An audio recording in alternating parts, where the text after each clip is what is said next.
Welcome to the Saints Happy Hour podcast featuring Dave Cariello, Andrew Juge, Ralph Malbrough, and when he decides to show up, Kevin Held.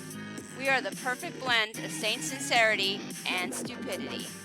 How many RPMs would it take for the Julio copter to actually fly away, and how many fumbles would happen as a result?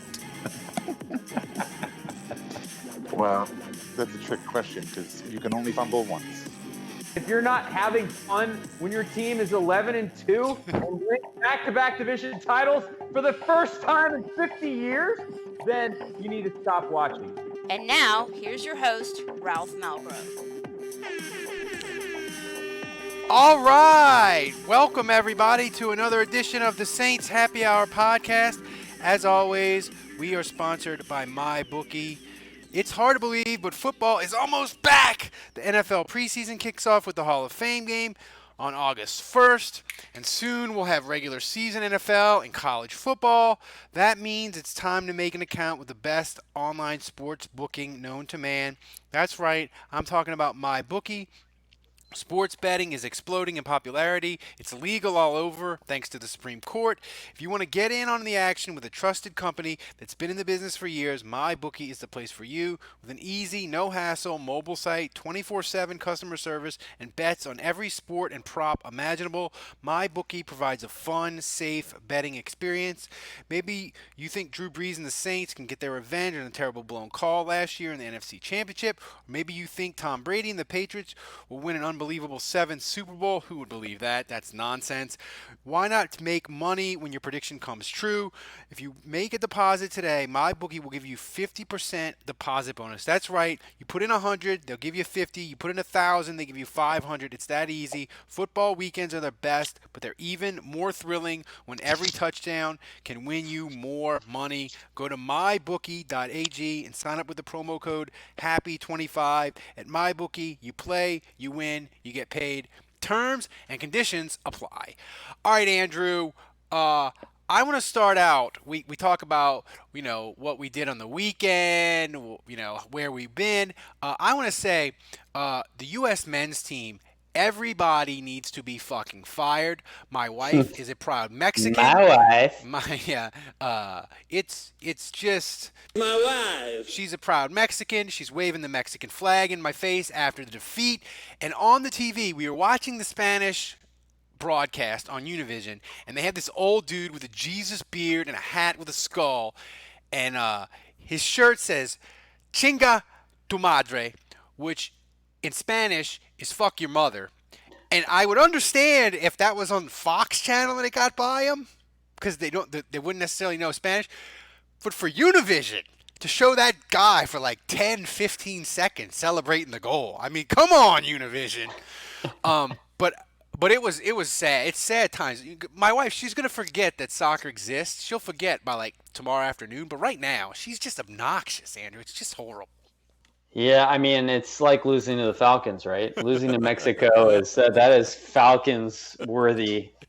And I mean, just watching that and like, it's just so sad, man, because Michael Bradley just looked awful. Like, if you follow the U.S. men's national team at all, he looks so washed, and it's just sad because you know what it was like? It was like the twilight of Colston. That's what it felt like, because like Colston towards the end there, man, he was so washed. He was dropping passes. He was fumbling. And it was sad because you love Colston, and it's just to see him go out like that, they need to be done with Michael Bradley. Do you think if we had a shirt and it was "Chinga tu madre" and it had a falcon on it, do you think people would buy it? We get Dave to make that up because he's in Alaska tough. right now. That's tough, man, because even insulting them, I'm not sure I want the Falcons logo on my shirt. Or maybe just Atlanta or ATL, Chinga tu madre. I think we'll talk to Dave about it. Or people in the live stream, would you buy that shirt? I don't know. Yeah. So, I mean, that's a question for the folks in the live stream. And by the way, thanks for joining us. And by the way, people in the live stream, we are 100 away from 500 subscribers, and when we hit 500 subscribers, we will be giving No. away a free T-shirt the night we hit 500 to somebody that's lucky enough in the chat room. So make sure to stay, and we'll be giving away the T-shirt pretty soon. So Andrew, there's no real Saints news to speak of. Michael Thomas, the extension hasn't gotten done. Nobody got arrested, which is always a positive, right? Phew. Yeah, we'll take that. I mean, let's be real. If we're doing breaking news before training camp starts, it's either a Saints player got arrested, they got injured, or somebody got an extension. That's the only fucking news we're doing right about now. There's nothing else, right? Well, the worst right now is when the guy like gets injured and he's out for the year because it's like he dropped a weight on his foot, or like he slipped in the kitchen, and cut an artery with his steak knife, So any of those things are bad, and no news is great news. Well, here's the thing. We try to think of topics as we get, because after this week, next week we go on vacation. I'm going to Seattle, so you'll still have we'll have shows every day for the patrons for the daily podcast. Sign up, it's $7 a month. You should do it. But we won't have a big show next Monday, but we will have a fan appreciation week that'll be free for everybody next Wednesday. If you're not a subscriber, but you should be a subscriber, because Saints Appreciation Week, we do Colston, Pierre Thomas, Jabari Greer, and Fred Thomas, and a patron Your spotlight boyfriend with Nick from Australia. So that's next week while we're on vacation. But so we're trying to think of topics as we get out of here. You recorded that thing with Nick like 6 years ago, man. I know. Well, the thing is with the patron spotlights, my plan was I did 10 of them in January, February, and March, and I just recorded a ton of them, and the point was to have them for the summer in the slower times when other podcasts are like, oh, it's so slow, we don't have content, it's so hard, where I would just be like, man, we got these patron spotlights all over from Saints fans all over the world, and people love them, and the Monadula one in 2 weeks is he's ridiculous. I love him, but he's fucking ridiculous. I can't wait. It's a good 25 minutes. So we're trying to think of topics. We're gonna thanks to people for the questions, by the way, this week. But before we get to the main topics, you were telling me your dad, who by the way is a patron subscriber, he is the most excited person we've ever seen with the koozie. Please tell me about this. It's almost disturbing. He comes over to the house, and first of all, he's got like one of these wash tubs from Panera, one of the like mega cups, and he's got the koozie like on the bottom part of the cup, so it's like it's covering like 12% of the cup. So it's kind of sick. Like it doesn't even fit his drink, and like he's so obsessed with the koozie. And he's so obsessed with using it that it's like a stretch that it's not even compatible with the drink. It's like he's playing Sega and he's got a Wii controller or something. I should have if he uses it so much, I should have sent him a spare, since he's family practically. Yeah, he's excited about the koozie. He also chants koozie in a high pitched voice a lot, so he's being a little over the top with it. He's really into it. So, and you also this weekend, you were out drinking and you had your hatred of IPAs bite you in the ass. Yeah, so this was this was on the 4th of July, and I'm at a buddy's house, and he has an array of beer, and I open it up, and it's just like an awful selection. And I look at one of my buddies and I tell him, it's like playing Russian roulette, but 5 of the 6 chambers have a bullet in it. So it's like reverse Russian roulette. Where like the options are like these sour beers, but they're dogfish heads. So they're not even good sour beers. They're like super watered down. And there's like a blonde ale And then there's like these low-cal IPAs, and it's like, man, it's not even like committing all the way to IPA. It's like low-cal. So I'm like, I'll try the sour beers, and I have one or two of those, and they're watered down. They're awful. So then I try the blonde, and it's even worse. And the low-cal IPA, finally, I'm just like, you know what? Just give me that. How much worse could it possibly be than these other beers? So I tried the low-cal IPA, and that was actually the best one because it was so watered down that you barely even tasted the hops. So it was such a poor, pathetic version of an IPA that I was actually kind of okay with it. Yeah, I had an interesting 4th of July. I went to the pool in Pearland. We have in our community, Shadow Creek, we have community pools where you pay HOA fees, and they're really nice. And they have the water park, they call it, with slides and stuff. So I go there on the 4th of July. I'm there with my kid. My wife doesn't go because she doesn't know how to swim. So I'm there with him, and yeah. My wife. It's 50-50 that if she fell in the water, she would drown. We'll get her some lessons this year though. So I'm at the pool right before we get back to Saints talk. I'm at the pool, and a guy sees me, and I have my Saints shirt on and my Saints hat, and I'm sitting there under the umbrella, and he's like, "Go Saints!" I'm like, "Yeah, Saints." And he's drinking. You can't drink like a beer, like a glass beer at the pool, but people will bring it right and like pour it in a red cup. So he doesn't offer me a beer, but he has like a prescription thing of pills. and he motions the pills to me. I'm like, "No, man, thanks." He's like, "It's Percocet. Like, that's going to swing me. Like, I'm going to be like, oh, it was Percocet. Well, then I got to do it. It's 4th of July, baby. I got to get nuts." And when I rejected him, he kind of was sad, and he didn't talk to me anymore. So I'm thinking, like, Andrew, should I have bonded with him and, like, popped a couple of the Percocet? Like...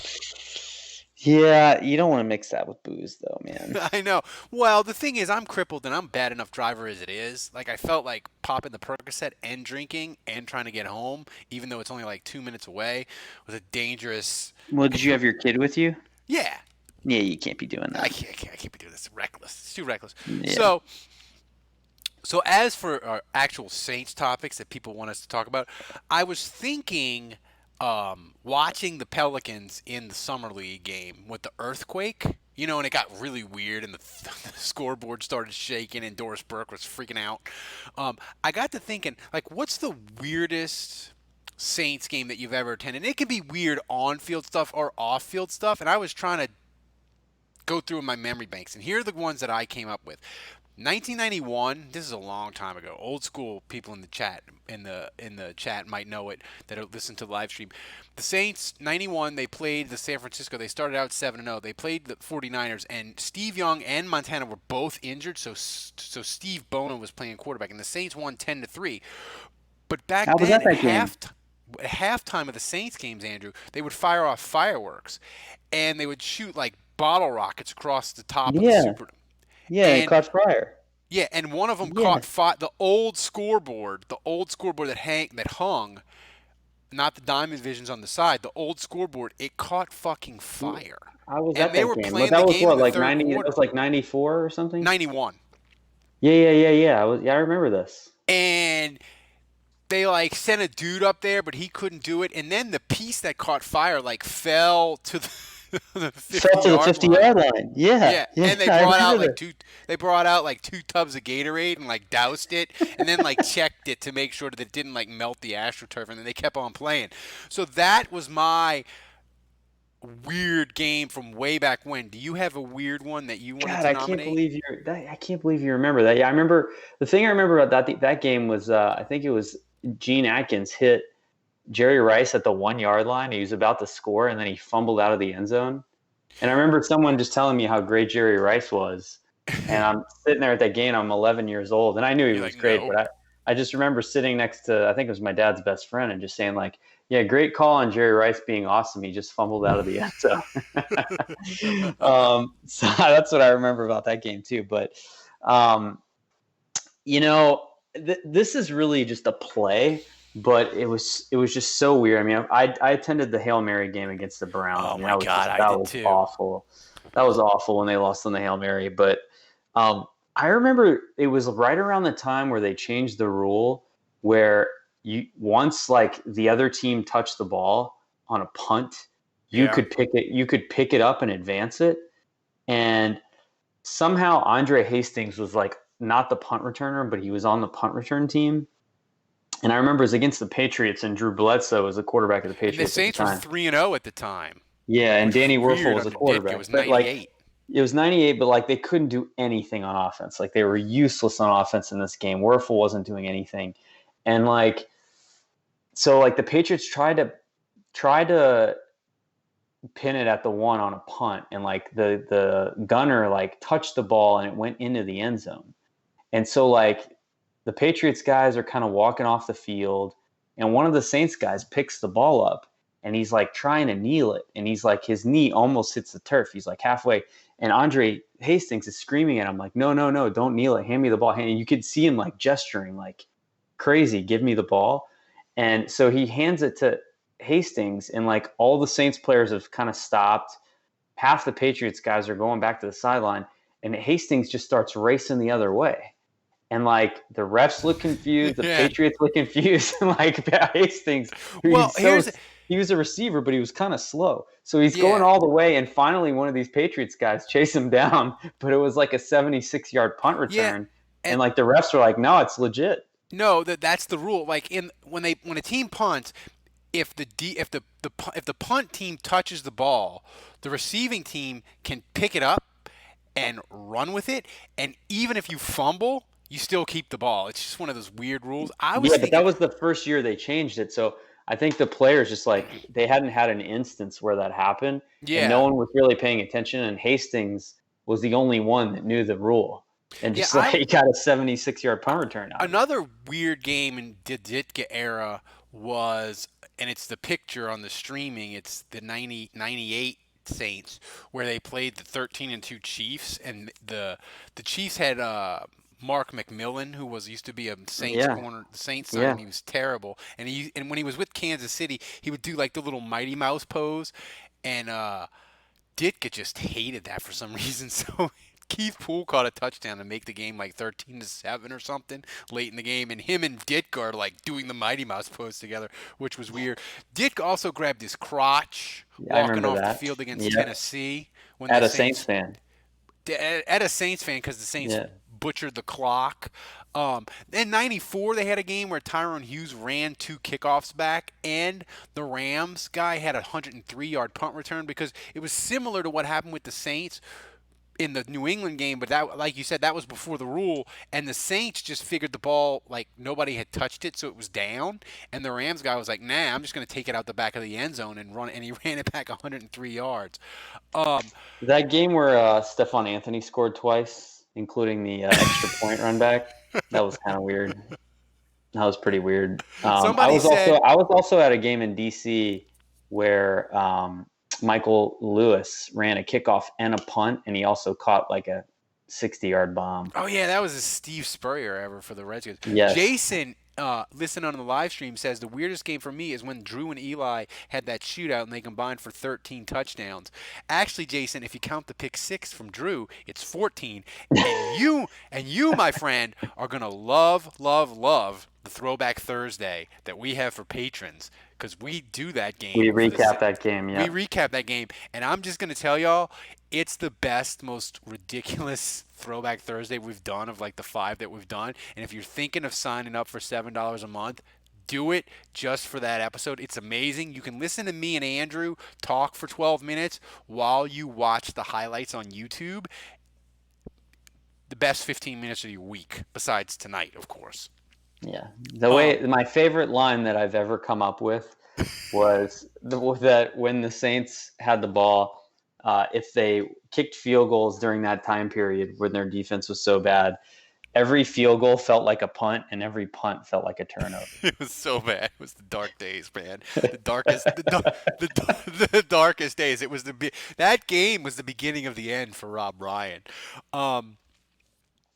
But I mean, that's a weird thing, and I was also thinking of another, as the NBA just exploded, it's been all NBA, the free agencies just kind of dominated everything. And, with the Lakers getting fucked over by Kawhi, which is beneficial to the Pelicans because the Pelicans own every Lakers pick till like 2025.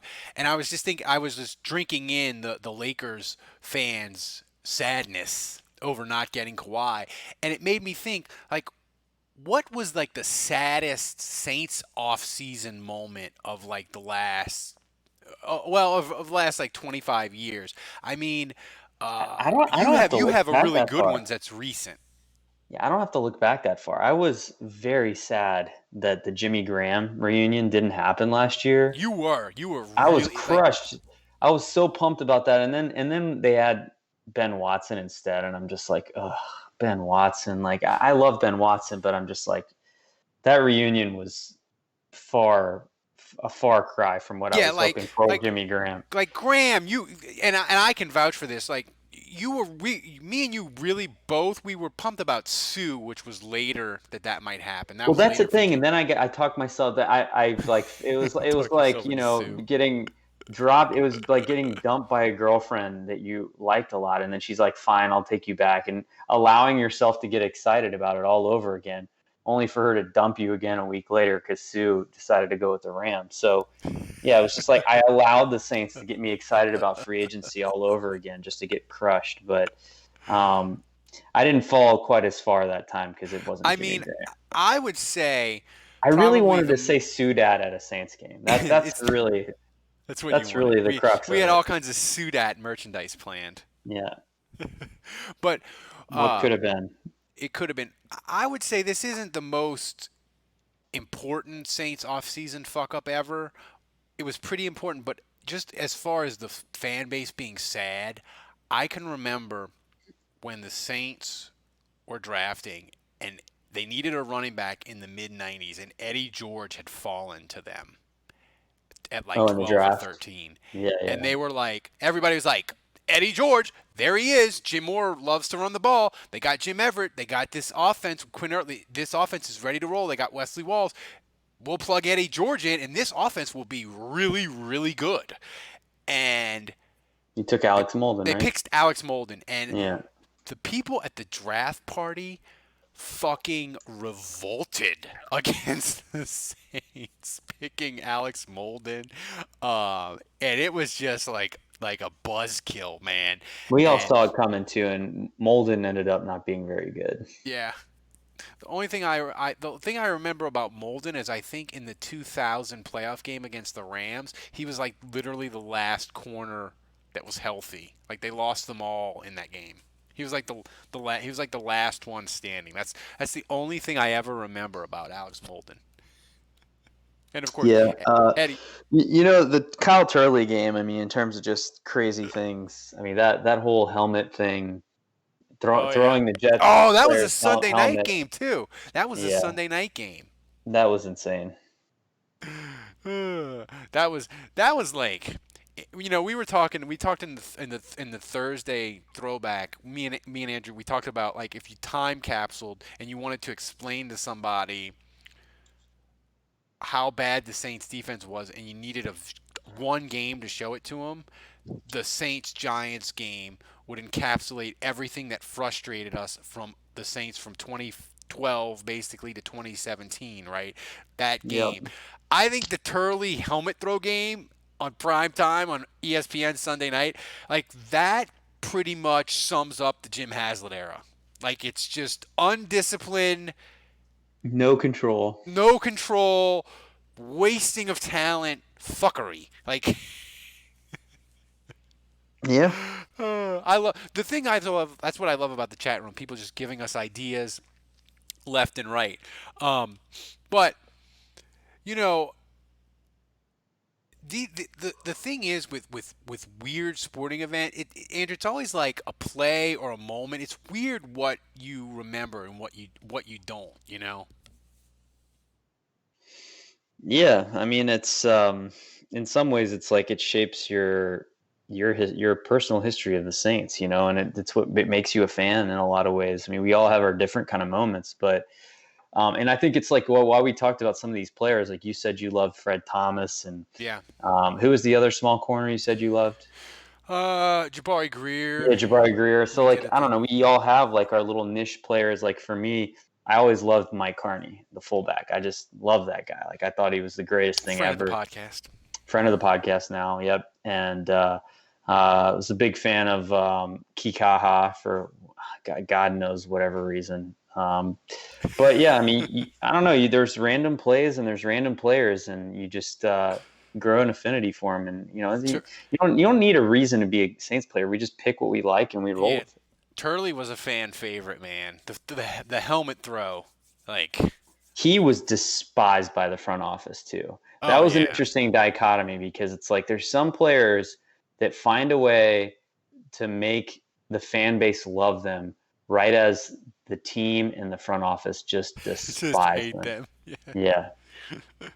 Yeah, they were like, we're not. That's paying kind of you. rare. Like usually it's like if the organization hates the player, the fans do too. Yeah. So that's the thing with them. And we talked about it today, another plug for the daily podcast, but I wanted to talk to it a little bit tonight. The collective bargaining agreement has 2 more years to go on it, but in March 2020, they have all these poison pills in it where teams can't franchise guys or tag them. So if the Saints don't get Michael Thomas done, he's not just going to be a free agent next March. They won't be able to tag him. So we talked about this morning, Andrew, like that is a thing where He'll be getting $25 million from someone. Dude, I'm telling you, Buffalo, what's their quarterback that's terrible? Josh Allen. Josh Allen. If he gets them to 7-9 or 8-8 or 9-7 again, Buffalo will look at Michael Thomas and say he is the final piece to make us good. We have to pay the Buffalo cold and miserable place to live tax. Michael Thomas, how do you like $25 million a year? And oh, by the way, we'll guarantee. What's that? You want 27? Done. Yeah, you want 127 and 70 guaranteed? Done. And it seems crazy and it seems nuts, but they did something similar with Mario Williams, the defensive end for the Texans. Buffalo understands if they want to get players, they have to pay to a ridiculous level. Yeah. And they'll do it. And then, so for the Saints, getting it done now at 20 might be a bargain.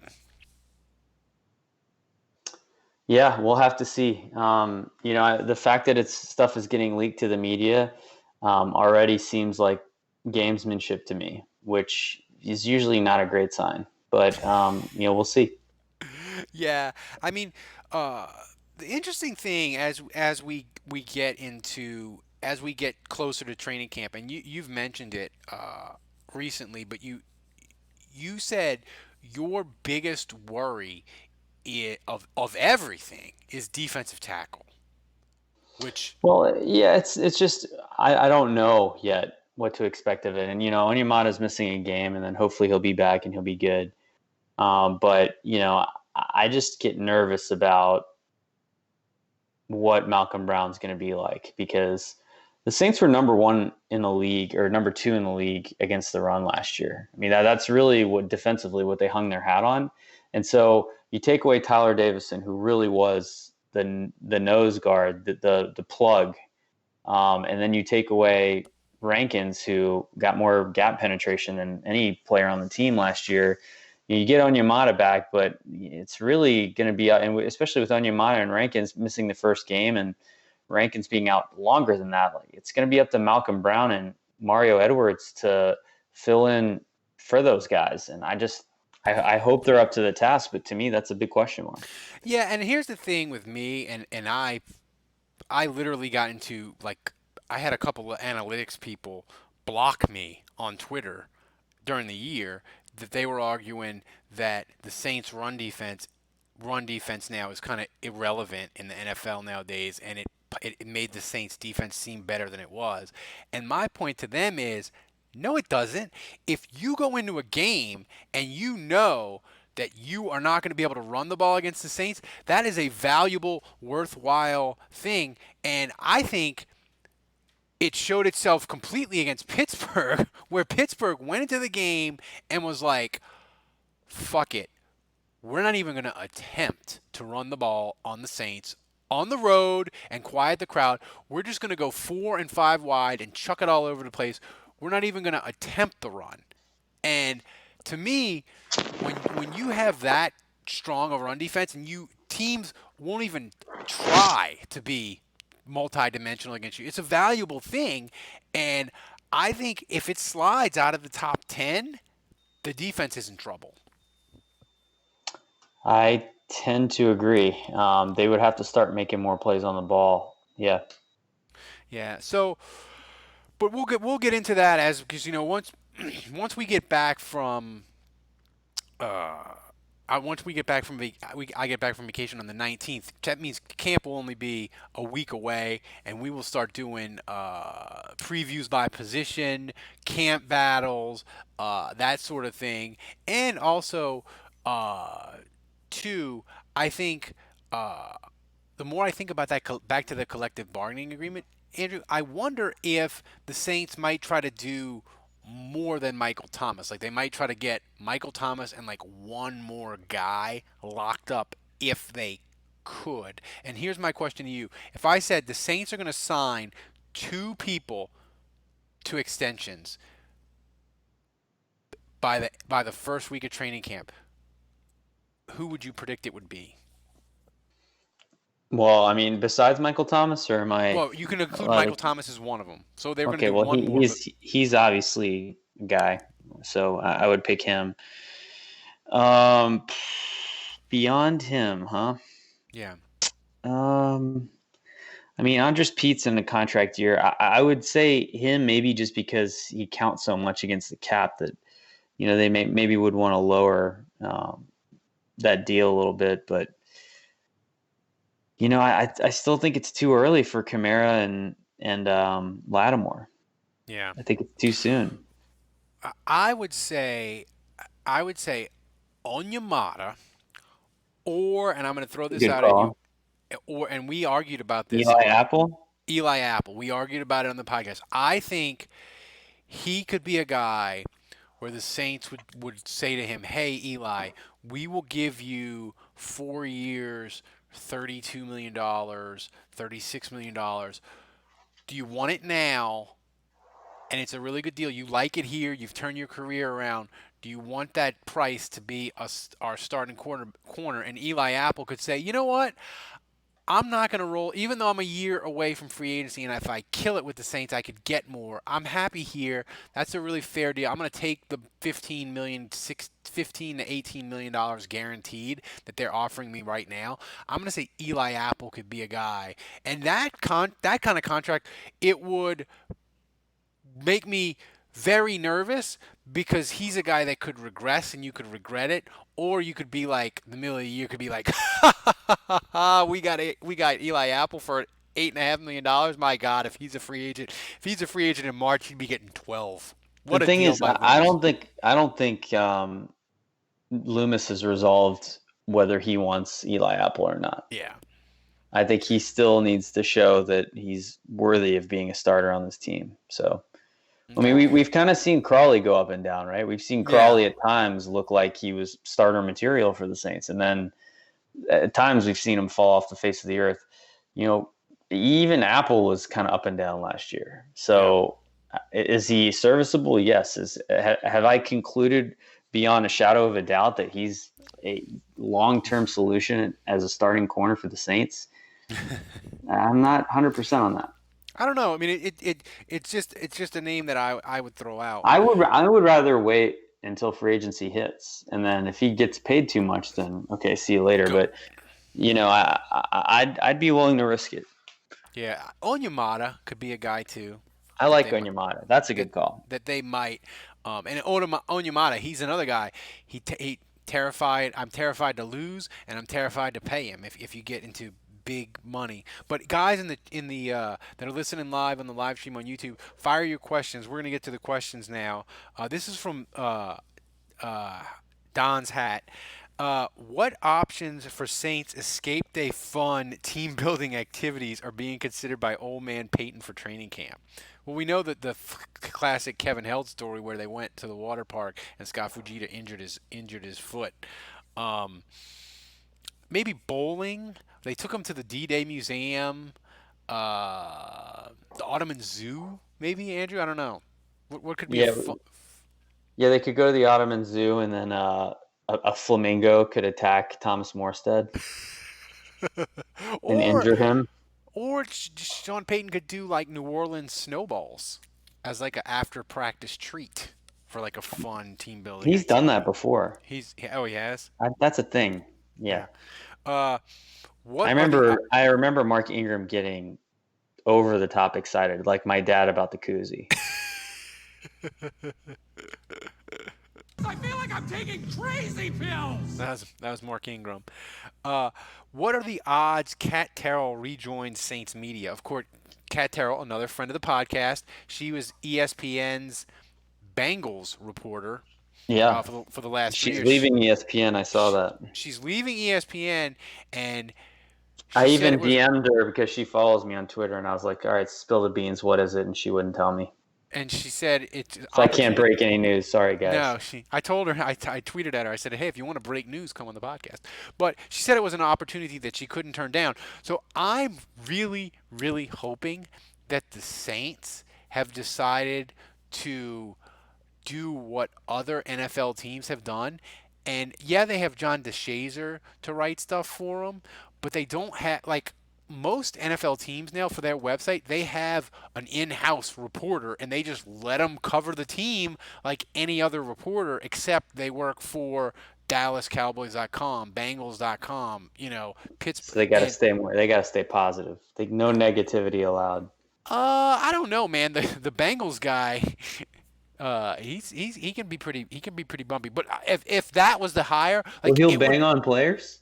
He banged on players, but I think she would be if the Saints do hire her, or she's coming back to New Orleans to cover the Saints. That is a great sign because with the Times-Picayune liquidating the staff, if we have her covering the Saints, that's a good thing because we know she ain't afraid to ask the hard questions. Well, that was going to be my next question: is Sean Payton forced to disclose injury stuff if she works for the Saints? Because she's going to ask. We know. No doubt. I mean, she fell on that sword every week. Every week. First, this is from Saints Recline. First annual Who Dat Nation Festival in Canada this September. Does it sound exciting or sound like Jeff Fest 2.0? I mean, the latter. I'm not a big team fan fest guy because I'm not a big take a picture with a player or get an autograph. I'm not into that. But like if the Saints Fan Fest had all kinds of weird 70s memorabilia, I would be down for that, and I would spend a ridiculous amount of money on like a Archie Manning garbage can from 1975. Oh, it's terrible. What piece of like Saints memorabilia from the 70s would you buy? Like, would you spend a ridiculous amount of money? I'm still mad I lost my, remember those little figurines starting lineup? Yeah. I'm still mad I lost my Dalton Hilliard. So if I found that from the mid 80s, late 80s, early 90s, I would go for that. If I could find like a I don't know if they did bobbleheads in the 80s, but if I could find some sort of Bum Phillips. Ooh, that's a good call. Like a Bum Phillips bobblehead or even like a Bum Phillips mural or I would love a Kerry Collins bobblehead from that 1 year for that half season he played with the Saints. I don't know why. Like I always kind of liked him because I was like, yeah, he's their drunk quarterback. I wanted him to be. He was winning games and throwing touchdowns, and he was trash. I was so sad when the Saints, like when they claimed him and they were like, oh yeah, we'll let him test free agency and we'll make a competitive offer. I was like, fucking Q Herrick, just ask him what he wants and pay it to him right now while he's in the building and can't leave. Like, why do you not understand this? Like, yeah, like he was literally arrested for a DUI, then in rehab, then immediately claimed by the Saints. Like this all transpired within like 4 days. And he told him not to, and the Saints are like, we don't care. We don't have any quarterbacks. Oh, and you're starting next week. And you're starting next week. So, a Kenny Stabler jersey. Ooh. That would be sweet. Yeah, I think my dad's gonna want like 3 more koozies for listening to that. His thing. One of my dad's favorite stories about Stabler is that he would always say just that Stabler was the ugliest man he's ever seen in his Dude, life. Stabler the looked like ugliest sin. Stabler. I did a piece for Canal Street Chronicles where I watched the Saints Raiders game from 1979 where the Saints blew a 35-14 lead, and Ken Stabler during the national anthem for that game, he looked like he just woke up out of a cardboard box under the Claiborne overpass and walked into the stadium. I could I could Well, smell they the called booze him- on they- him they- through the YouTube. They called him Snake, right? That was his nickname, Yeah. Snake Stabler. And so my dad said that one time he saw an interview and they asked him, hey, Kenny, why do you think they call you the Snake? And he goes, I don't know. I think it's because I run zigzag. And my dad was always like screaming at the TV. It's like, no, it's because you're ugly as sin.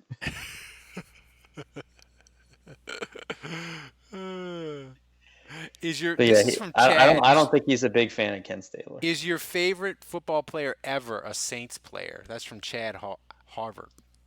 Yes, for me it is definitely Dalton Hilliard.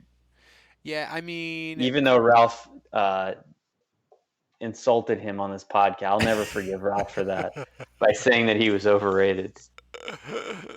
yeah, You should be ashamed of yourself. I was wrong. I forgot. You should retract that. I do retract it because I thought his final season was a disaster, but it wasn't. He caught 50 passes. My favorite Saints player, it's a cliche, but it's a lot of people my age, but I don't care. Ricky Jackson. Like, he's my first Saints jersey. Like, I loved him. I loved Ricky Jackson so much when he won a Super Bowl with San Francisco, who I fucking loathed. I was happy for him. That's how your first jersey was Ricky Jackson? Yeah. So interesting fact, my first jersey, I lived in France, and the selection of jerseys was very limited. They only have like 5 or 6 players, yeah, and definitely no Saints jerseys. So my first jersey ever, and it's slim pickings, was a Steve Largent Seattle Seahawks jersey. I was like, I can't pick a Saints player. Fine, give me the wide receiver. Yeah. Steve Largent always wore the kicker helmet too. Like, he did. Yeah. I don't know why I always kind of liked Steve Largent. I liked. He was gritty. He's a gym rat. Seattle was kind of like my AFC team when I was a kid for whatever reason. I'm kind of with you. I liked Dave Craig was the quarterback, and yeah, I liked. I grew out of that quickly. Thanks, Russell Wilson. I liked Kansas City too because they had Barry Word, who was a Saints player for. Oh yeah. And then they ran from Stowers. Yeah, I mean, Stowers. The thing is, in the Saints in the 80s and the 90s, like especially the mid 90s, like you had to have an affair with another team because the Saints were so dreadful, like to keep your interest up. So I would never root for an NFC team, but I would always pick like AFC teams and like be like, that's my AFC team. But I take it back for the Saints. So the Saints Fan Fest.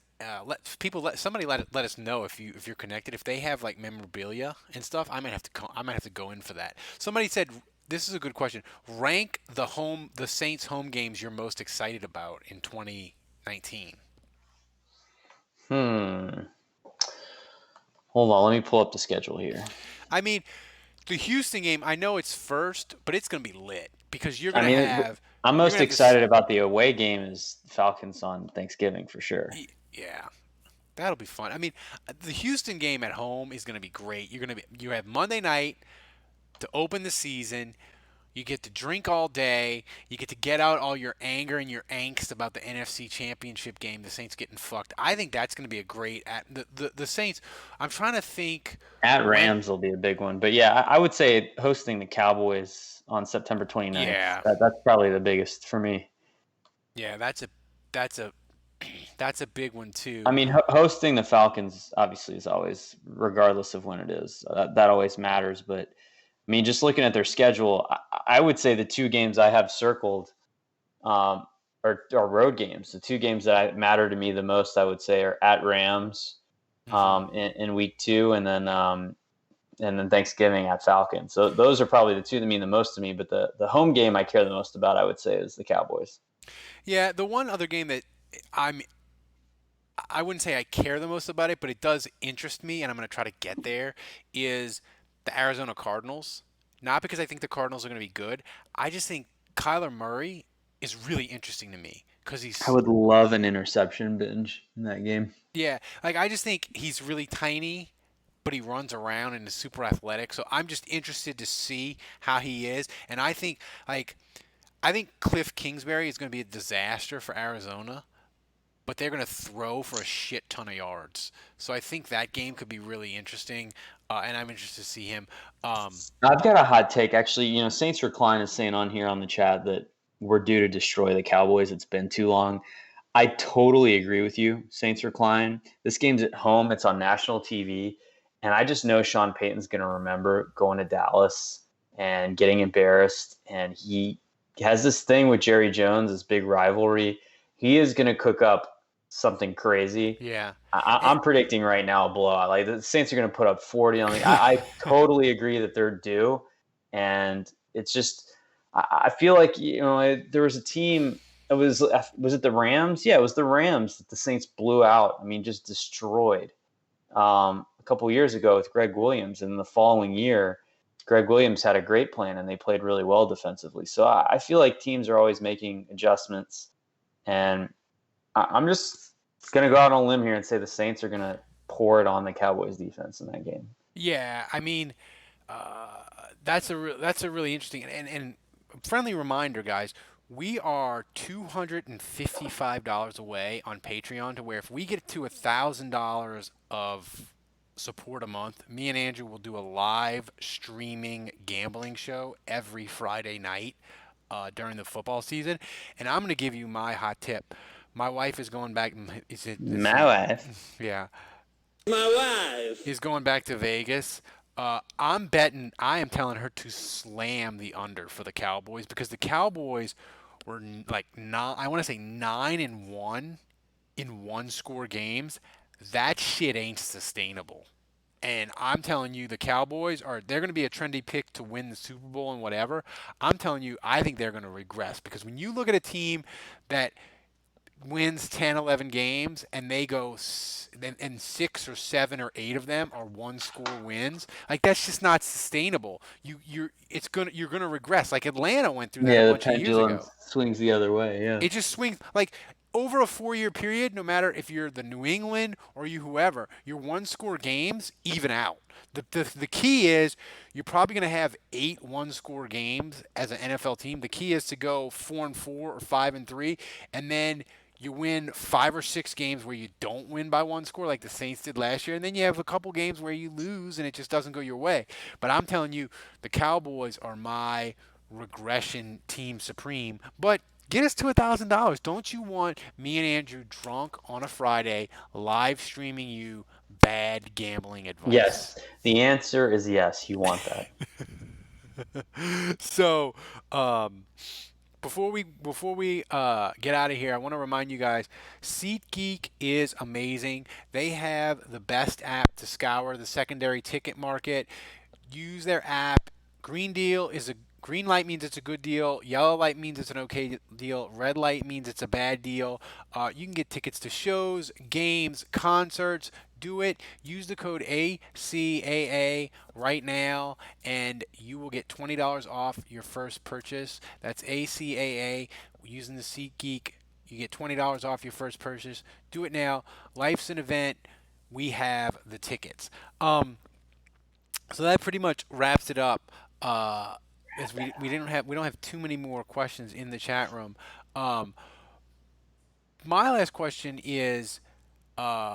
Somebody asked me today. It wasn't in the chat room or on the thing I fired out for questions. But Walter Football, they predicted the Saints to go 13-3 last year. They predicted them to go 9-7 this year. But they didn't really have any basis or any stats to back it up. It was just a feeling. But right now, Andrew, as we get ready for camp and we don't have injuries and you can't sort of know sort of what they have as we'll make predictions as they get injuries, maybe they do trades or whatever, and we kind of know what the roster is going into the Texas game. Then you make final predictions. But feeling right now, do you feel like the Saints are still going to be a double-digit win team? Yes, I'm tempted to say 11-5, but I just think the schedule's so tough. I'm going to say 10-6. That's where I'm kind of sitting right now. I think it'll be tougher sledding to get into the playoffs, but I do think they will get there, and I think they're going to make another run at this, even if they're not the top seed. But I don't think 13-3. I mean, that's going to be hard to come by. So I'm going to say 10-6. Here's a great question that I just thought of, and we were going to do it for a daily podcast, and we still may later on just to extend it because we're getting near the end. But if I told you, Andrew, you can have the Saints go 13-3. Like they just did this past year, but you're going to have the same injury issues you had going in where your offensive line is beat to hell, or you're going to have another position group beat to hell, and your health is not going to be great, but you're going to have home field advantage. Would you rather that, or would you rather go 10-6, but be perfectly healthy and have the roster exactly how you would want it going into the playoffs? I'd take 13-3. The top seed. Yeah, because I mean, even though they didn't look great against the Eagles, I mean, they were still one bad call away from the Super Bowl. And then in the Super Bowl, you get 2 weeks off to heal up. So I still just think having the top seed it's the closest path to the Super Bowl. Yeah, I would tend to agree with you, but I do think it's an interesting question, right? Because it is, but you have to play an extra game. It's an interesting question. I would probably lean to going 13-3, but man, I feel like the Superdome can will a lot of things into existence. They damn near did it against the Eagles, man. Yes. I mean, that stadium was it was like a morgue, and then it just came to life. And that sort of happened. So anyway, that's going to wrap it up for a Monday. Guys, once again, we're on vacation next week, but you got your daily shows all the rest of this week. Sign up, become a patron. It's $7. You get a koozie, you get a magnet, all sorts of cool stuff.